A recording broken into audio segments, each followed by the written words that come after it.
Good morning. I appreciate those of you who have stayed for Bible study. We'll get started with Daily Bible Reader count. If you're a Daily Bible Reader, if you'll hold up your hands, they'll get you counted.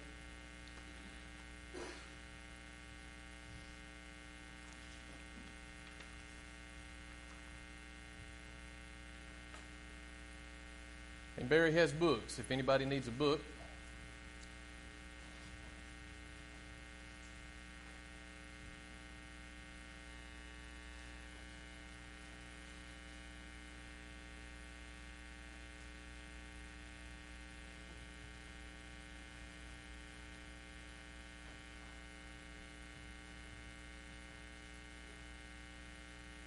Eric, would you mind leading us in a word of prayer as we get started?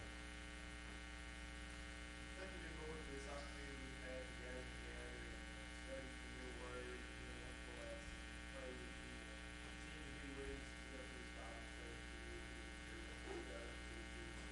So, bring us the lesson and help us to pray most of all that we say these things and apply to our lives. Go out to your word and be fruitful Christians. Thank you, Eric.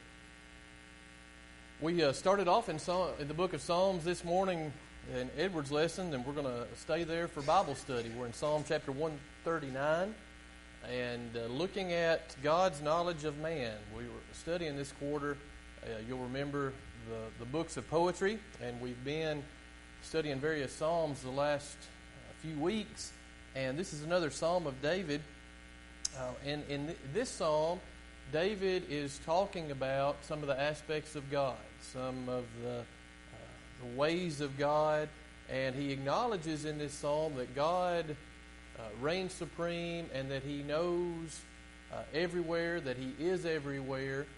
He knows the ways of David. He knows his thoughts. He even knows his anxieties. All his secrets are known to God, and David expresses that. Something that we might, or some would fear. Now, some people would be afraid of all of everything that they did being exposed, much less everything that they thought. It would probably concern us if people had access to our thoughts. Most of us don't like being monitored. We don't necessarily like the thought of being watched. Now, that's changed in the last few years with social media, and some people want everybody to know everything about it, it seems like. They want folks to know what they had for breakfast and where they're going on vacation next week. Hey, I won't be at home next week. If anybody is looking for me, I'll be miles away. So, if you want to rob my house, I'll be gone. And we have a society that more and more people don't mind others knowing about them, but still, most of us value at least some semblance of privacy, and we have a fear of being monitored. It's interesting to me. I'll be at my office and I'll get a question about something, and if I don't know the answer, I'll Google and try to find some information on this subject. And if I Google something on my work computer, let's just say I Google tractor on my work computer. And then I go home and I get out my cell phone and I pull up the internet. I'll see 10 advertisements for tractors. Now, explain to me how that happens. We're being monitored, whether we like it or not. There are folks out there watching what we're doing, and that makes us uncomfortable, doesn't it? We don't like the thought of the government knowing too much about us. Individuals knowing too much about us. If we lose our wallet, what's the first thing we do? We cancel our credit cards, don't we, or our debit cards, because we question the motives of who might find those things. Well, David doesn't question the motives of God, and we don't have to question the motives of God. He knows all, and he's not going to use that information against us. Now, we all acknowledge that God doesn't like sin. He abhors sin, and he's not going to find the wrong things we do acceptable, but he's not a God who's just out to get us. And David, who was far from a perfect man, acknowledges in this chapter that God knows everything about us, And that doesn't scare him. And I think that's important. And I wanted to make that point as we begin our lesson. So let's read our text here in Psalm 139, the first 16 verses. David says, O Lord, you have searched me and known me.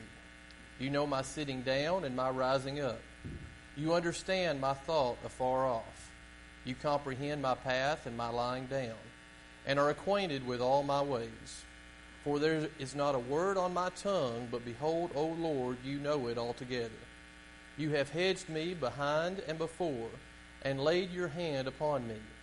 Such knowledge is too wonderful for me. It is high, I cannot attain it. Where can I go from your spirit, or where can I flee from your presence? If I ascend into heaven, you are there. If I make my bed in hell, behold, you are there. If I take the wings of the morning and dwell in the uttermost part of the sea, even there your hand shall lead me, and your right hand shall hold me. If I say, surely darkness shall fall on me, even the night shall be light about me. Indeed, the darkness shall not hide from you, but the night shines as the day. The darkness and the light are both alike to you. For you formed my inward parts. You covered me in my mother's womb. I will praise you, for I am fearfully and wonderfully made. Marvelous are your works, and that my soul knows very well. My frame was not hidden from you when I was made in secret, and skillfully wrought in the lowest parts of the earth. Your eyes saw my substance, being yet unformed, and in your book they all were written. The days fashioned for me, when as yet there were none of them. David covers three aspects of God in this psalm, and it's organized pretty well for us. He covers the all-knowing aspect of God, that aspect that God knows everything, and specifically everything about David, even his innermost thoughts. He covers the aspect of God that he is present everywhere at all times, that he's always with David. There's nowhere David can go that God isn't there. And he covers the all-powerful aspect of God. The fact that God created him. The fact that God knew who he was before he was even born. And it's the author of our lesson here describes that as the omniscience of God, the omnipresence of God, and the omnipotence of God. The omniscience, that all-knowing aspect, the omnipresence, that aspect that he is everywhere, and then the omnipotent aspect, that he is all-powerful because he created us. And we're going to look at those individually because, like I said, they're organized very well for us. And the first 6 verses, we might look at the omniscience of God, that he knows all. And as you read those, the first time I was looking at this lesson and I started reading, those first few verses are the ones that might make us uncomfortable at first. Because David points out that God knows everything about him. You know my sitting down and my rising up. You understand my thought afar off. You comprehend my path and my lying down, and are acquainted with all my ways. Again, it might make us uncomfortable. And if we were to stop there, it might seem that this God is someone to be feared because he's monitoring us. He's watching our every move. What's he going to do with this information? Can he be trusted with this information that he has about us? And those with questionable moral habits, those with sin in their lives, would look at these verses and they probably should be afraid. You know, if we're living a life of sin, we should fear a God who knows all our ways and who understands our thoughts. One of my favorite proverbs is Proverbs 28, verse 1. The wicked flees when no one pursues, but the righteous are bold as a lion. If we're wicked, if we're doing things we're not supposed to do, we're always looking over our shoulder and wondering, am I going to be found out? Are people going to find out who I really am? And the better someone knows us, the harder it is to deceive them. The harder it is to be somebody we're not. I could go to California and I could be anybody I wanted to be, and I could convince those people I was whatever I wanted to, but it would be hard to convince Amanda that I was somebody I'm not because she knows me better than anybody. and you think about the people that know you better than anybody, whether it's a spouse or a relative or a friend, it's hard to convince those people or trick those people into thinking that you're something that you're not. Well, God knows us even better than those people, even better than we know ourselves. Verse 6, he said, "Such knowledge is too wonderful for me. It is high, I cannot attain it." David acknowledged that God knew him better than he even knew himself. And so we can't fool God. We can't trick God into thinking that we're something that we're not. And ultimately, all our deeds are going to be exposed. Jesus said in Luke 12, verses 2 and 3, "For there is nothing covered that will not be revealed, nor hidden that will not be known. Therefore, whatever you have spoken in the dark will be heard in the light, and what you have spoken in the ear and inner rooms will be proclaimed on the housetops." But you know, rather than fearing that, David is thankful for it. We didn't read, our text ended at verse 16, but I want to read verses 17 and 18, because here's what God, or David, says about God. "How precious also are your thoughts to me, O God. How great is the sum of them. If I should count them, they would be more in number than the sand. When I am awake, I am still with you." David, you read this chapter, and he doesn't make any claims of being innocent. He doesn't claim to be perfect. Johnny's lesson a couple weeks ago, Johnny mentioned some of the things that David had done in his life, and they were wicked, they were evil, some of the things that he had done. But yet David had a confidence that God could look at him, could know him, and could rightly discern what kind of man David really was. None of us are perfect. We're all going to make mistakes just like David did. But God has the ability to know us and to know whether we're trying to serve Him or whether we're trying to serve Satan. And sometimes we forget about that, I think. Sometimes we get down on ourselves because we make mistakes and we fall behind and we do things we shouldn't. And maybe we need to give God more credit than we do. Maybe we need to understand and look at this and say, God knows me. And He knows that, yes, I make mistakes, and He doesn't like that. Nobody's approving that, but He knows I'm trying. And I think that's what David is getting at with some of these passages here, that God, He can be trusted with this power. He can recognize, what we're trying to do if we're trying to serve Him. And in verse 5, he says, "You have hedged me behind and before, and laid your hand upon me." That word hedge, we mentioned that when we talked about Job. When Satan came to God and he accused God of being easy on Job, he said, "You've made a hedge around Job. No wonder Job serves you, because you've protected him." And God had protected him, and God protected David. Now, bad things still happened to him, but God was always with him. And God protects us. He's a hedge for us, too. He doesn't mean bad things won't happen, but He's going to be there. And that's what David goes into in the next few verses. The fact that God is always with us. That omnipresent aspect of God is covered in verses 7 through 12. David asks some rhetorical questions. Where can I go from your spirit? Or where can I flee from your presence? Again, depending on the perspective of the individual, that could be a scary thought. Who were some Bible characters who tried to flee from God? Who? Jonah. Jonah thought he could get in a boat and get away from God, didn't he? I think of Adam, the very first man.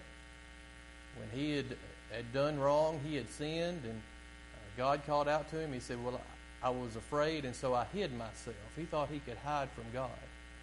And David points out that we can't go anywhere and hide from God. But what's interesting to me is David didn't want to. David didn't want to hide from God. He said he couldn't if he wanted to, but he didn't want to. Look at the last couple of verses in the chapter, verses 23 and 24. "Search me, O God, and know my heart. Try me and know my anxieties, and see if there is any wicked way in me, and lead me in the way everlasting." David, it seems like, appreciated the fact that God was ever present with him, that there was nowhere that he could go that God wasn't there. And again, if we're guilty, if we're living in a life of sin, that's probably something that's going to be scary to us. But David was a man after God's own heart. David was a man that, even though he made mistakes, was trying to serve God. And so he was happy of the fact that God was with him. I like what the author of our lesson wrote on page 71 of your book about this subject. He says, God does not just accompany man spatially, that is, from place to place. He is with man personally. If man is facing a trial, God is there. If man is celebrating a victory, God is there. God is with us when we stand upon the mountaintops, and He is with us when we walk through the valley of the shadow of death. When life seems to be its darkest, the light of God is present. Those are words that are comforting to me. And so when you read this text, and it talks about that God is always there, that's not a bad thing. Now, if for the sinners of the world, for those living in sin, it's a bad thing, but for those of us who are trying to be faithful and trying to serve God, that's something that we can take comfort in. The word in verse 8 that's translated hell, at least by the New King James Version, the author says that it could be also translated the grave. So even in death, God is with us, and that's something to take hold of and take comfort in. And I think that's something that people in the world need to know, and that a lot of people are looking for. There are a lot of people who feel abandoned and are looking for someone or something who won't abandon them. There are people who literally from the day they were born have been abandoned by somebody. Maybe a parent abandoned them, didn't want them. Or as they got older, maybe they were abandoned by family members or by friends, and they need someone or something in their life that won't abandon them, that won't leave them. And here's David saying, I've got a God who won't abandon you, who won't leave you. And David takes comfort in that. But he winds up in verses 13 through 16 talking about that third aspect. We covered the omniscience of God, the omnipresence of God, but he talks about the omnipotence of God, God's creative power. And David points out that man is not an accident. He's not an accident of nature. We do a disservice to our kids when we teach them in school that they're an accident. We might not use that language, but when we teach some of the theories about how man got here, we're basically telling our kids that you're an accident. You got here accidentally. And David points out that God, He formed my inward parts. He covered me in my mother's womb. He knew who I was before I was even born. That I'm fearfully and wonderfully made. I'm here for a reason. I was here by intentional design. Those are important aspects that we need to teach our kids, and those of us who are adults need to remember too that God loved us and knew us before anybody did. The pagans of David's day thought about their gods as being hostile, as being indifferent towards them. But David points out that the true God, Jehovah God, cares for each person, that He knows each person, that when He looks down at that baby in the womb, I look at these verses and I don't see anything that David says about that God looked upon him and saw him as being just a part of his mother's body. God looked at David in the womb and saw a person. He saw an individual, and we could talk about abortion, and we could spend a long time talking about the things that we've done and the slaughter of millions of innocent children. But these verses make it pretty clear to me that baby in the womb is a human being, and that God looks down on that child. And even verse 16, your eyes saw my substance being yet unformed. You go and get that first ultrasound, and you see that first ultrasound of that child, and it's hard to tell it's a baby. As some of those early ultrasounds, it doesn't look, it's not fully formed, okay? It doesn't really look like a human being. But David said, even then, God knew who I was. And that means I'm important, right? That means I have value and something that we can take hold of. I've done a lot of talking, but I'm happy to let anybody have any comments as we've gone through here. Any thoughts?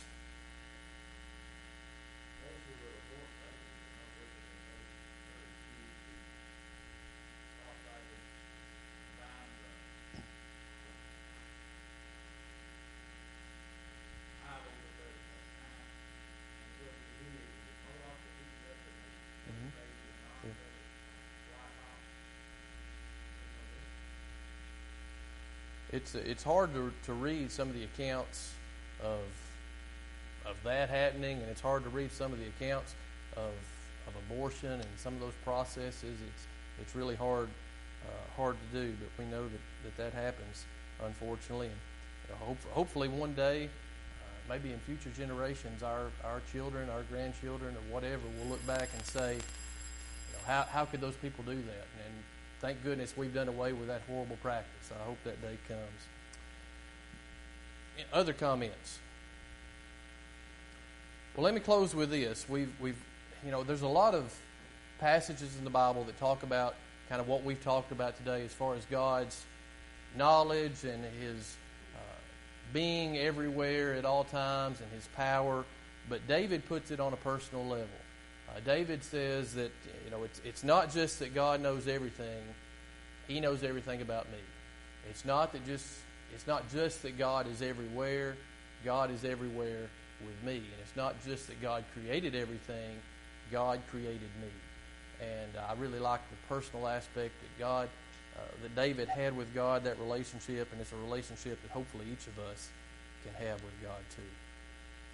Appreciate your attendance this morning and your good attention. Hope you all have a great rest of the day.